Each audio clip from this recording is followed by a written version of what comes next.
Good evening. I am truly honored to be here with you tonight, and thank you to the Foundation for inviting me, and thank you all for sharing in this moment. We are here in the memory of Sergio Vieira de Mello and the 21 other men and women, most of them UN workers, who died with him in the bombing of the UN headquarters in Baghdad, August 2003.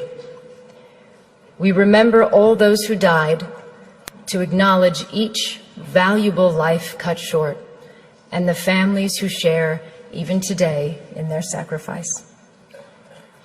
We also remember them for the power of the example they set.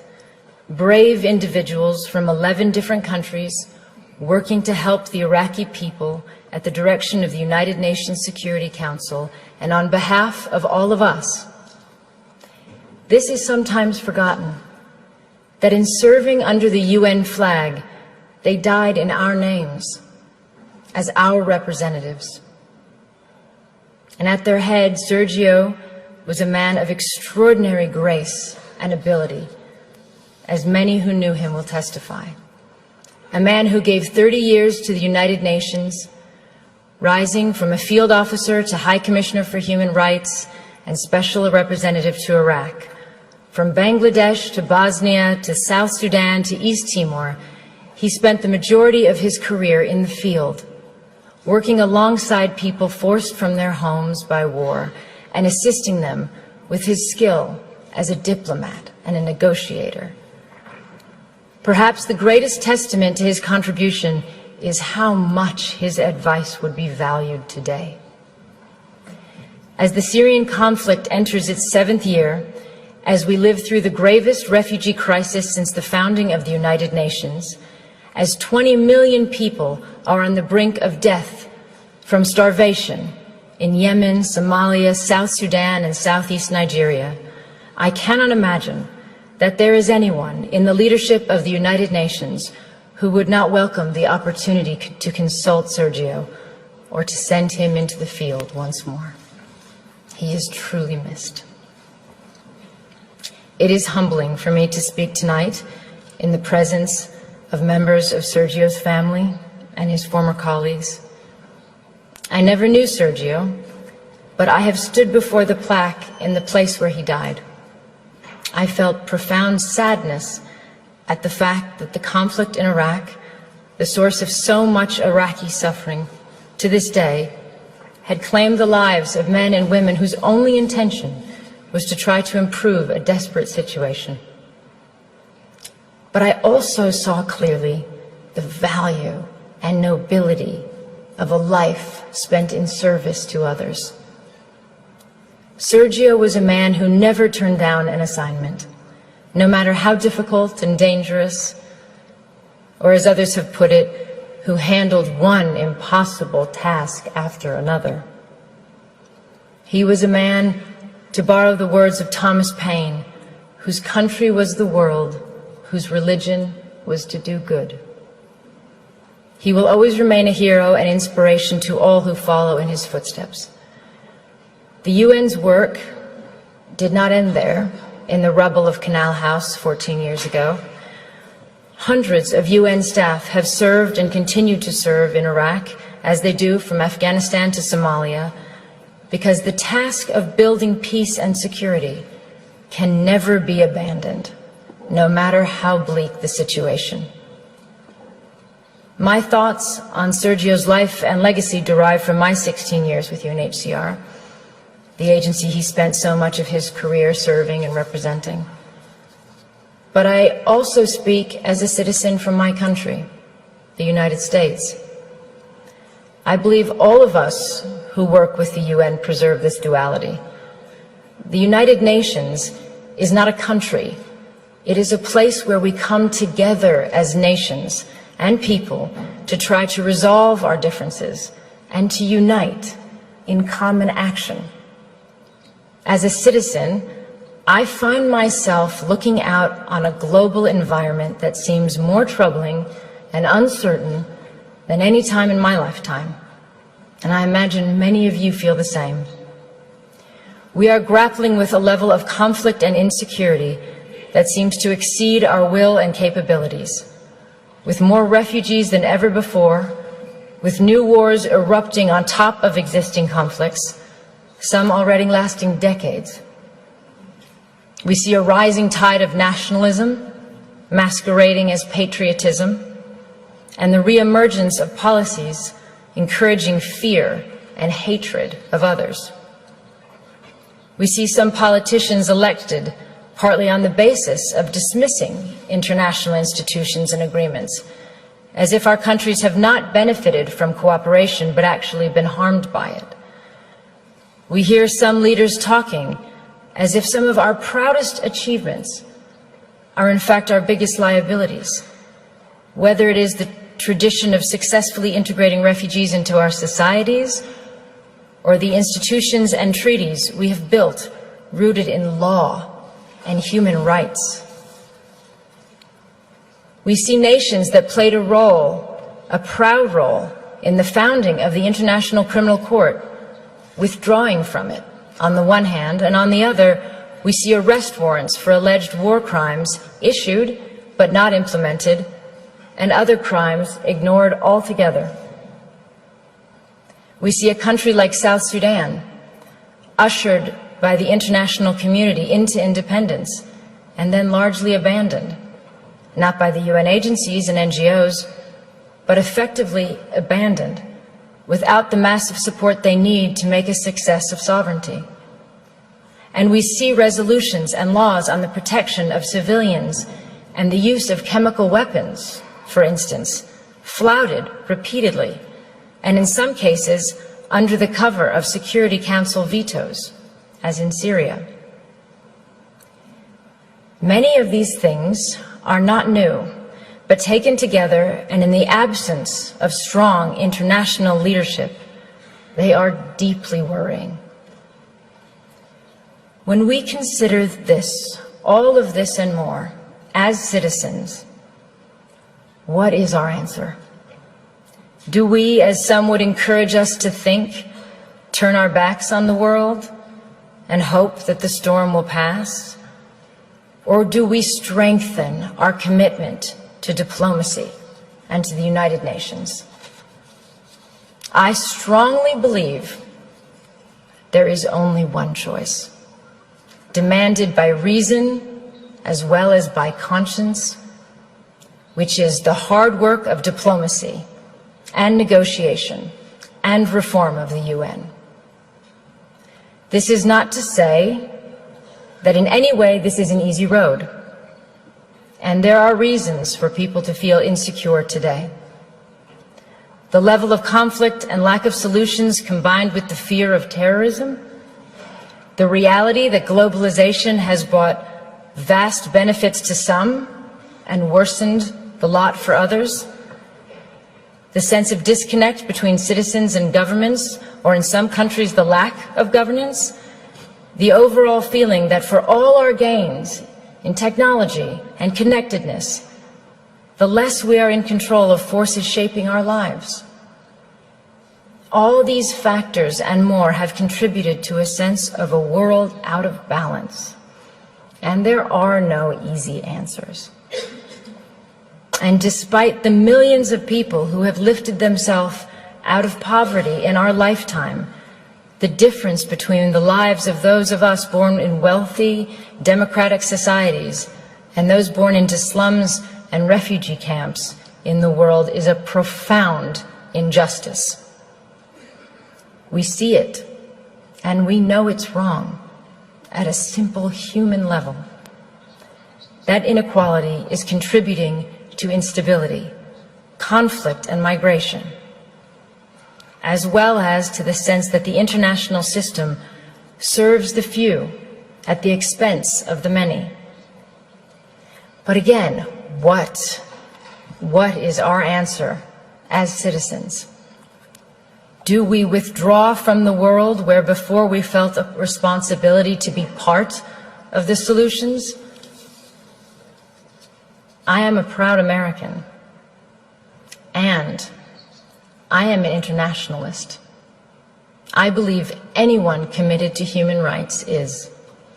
It means seeing the world with a sense of fairness and humility and recognizing our own humanity in the struggles of others.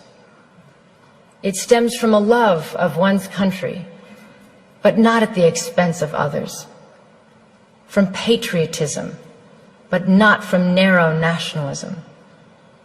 It includes the view that success isn't being greater than others, but finding your place in a world where others succeed too, and that a strong nation, like a strong person, helps others to rise up and be independent. It is the spirit that made possible the creation of the UN. Out of the rubble and ruin and 60 million dead of World War II, so that even before the task of defeating Nazism was complete, that generation of wartime leaders was forging the UN. If governments and leaders are not keeping the flame of internationalism alive, then as citizens, we must. The challenge is how to restore that sense of balance and hopefulness in our countries, while not sacrificing all we have learned about the value and necessity of internationalism. Because a world in which we turn our back on our global responsibilities will be a world that produces greater insecurity, violence, and danger for us and for our children. This is not a clash between idealism and realism. It is the recognition that there is no shortcut to peace and security, no substitute for the long, painstaking effort to end conflicts, expand human rights, and strengthen the rule of law. We have to challenge the idea that the strongest leaders are those willing to dismiss human rights on the grounds of national interests. The strongest leaders are those who are capable of doing both. Having strong values and the will to act upon them doesn't weaken our borders or our militaries. It is their essential foundation. And none of this is to say that the UN is perfect, because of course we know it is not. I have never met a field officer who has not railed against the shortcomings, as I imagine Sergio did in his darkest moments. And he, like all of us, wanted a UN that was more decisive, less bureaucratic, and that lived up to its standards. But he never said it was pointless, and he never threw in the towel. The UN is an imperfect organization because we are imperfect. It is not separate from us. Our decisions, particularly those made by the Security Council, have played a part in creating the landscape that we are dealing with today. We should always remember why the UN was formed and what it is for, and take that responsibility very seriously. We have to recognize the damage we do when we undermine the UN or use it selectively or not at all, or when we rely on aid to do the job of diplomacy, or give the UN impossible tasks and then underfund it. For example, today, there is not a single humanitarian appeal anywhere in the world that is funded even by half of what is required. In fact, worse than that, appeals for countries on the brink of famine today are 17%, 7%, 5% funded, for example. And of course, emergency aid is not the long-term answer. No one prefers that kind of aid, not citizens of donor countries, not governments, not refugees. They do not want to be dependent. It would be far better to be able to invest all of our funds in infrastructure and schools and trade and enterprises. But let's be clear, emergency aid has to continue because many states cannot or will not protect the rights of citizens around the world. It is what we spend in countries where we have no diplomacy or our diplomacy is not working. And until we do better at preventing and reducing conflict, we are doomed to be in a cycle of having to help feed or shelter people when societies collapse. As another legendary UN leader who was also killed in the line of duty, Dag Hammarskjöld, said, "Everything will be all right." You know when? When people, just people, stop thinking of the United Nations as a weird Picasso abstraction and see it as a drawing they make themselves. The UN can only change if governments change their policies, and if we, as citizens, ask governments to do that. It is moving if you think about it. We are the future generations envisioned in the UN Charter. When our grandparents resolved to spare future generations the scourge of war, as written, they were thinking of us. But as well as dreaming for our safety, they also left us a responsibility. President Roosevelt, addressing the U.S. Congress in January 1945, 6 months before the end of World War II, said this: "In the field of foreign policy, we promise to stand together with the United Nations, not for the war alone, but for the victory for which the war was fought." And he went on, "The firm foundation can be built and will be built, but the continuance and assurance of a living peace in the long run must be the work of the people themselves." So today we have to ask ourselves if we are living up to that mission. They gave us the start. What have we done with it? It is clear to me that we've made huge strides, but our agreements and institutions are only as strong as our will to uphold them. If we do not, for whatever reason, we bequeath a darker, more unstable world to all of those who come after us. It is not for this that previous generations shed blood and worked so hard on behalf of all of us. The memory of those who came before us holds us true to our ideals, resting unchanged in time. They remind us who we are and what we stand for. They give us hope to stay in the fight, as Sergio did until his last breath. 14 years since his death, there is a stronger need than ever before for us to stay true to the ideals and purposes of the United Nations. That is what I hope his memory holds for us today. We cannot all be Sergios, but I hope all of us can determine that we shall be a generation that renews its commitment to unite our strength to maintain international peace and security, and to promote social progress and better standards of life and larger freedom.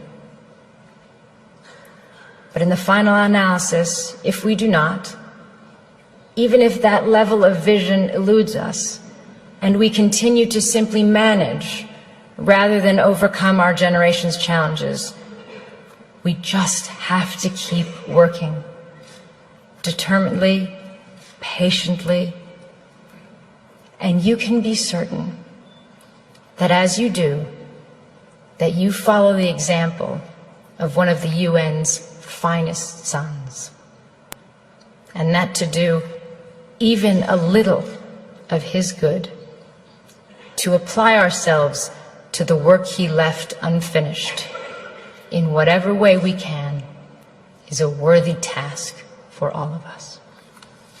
Thank you.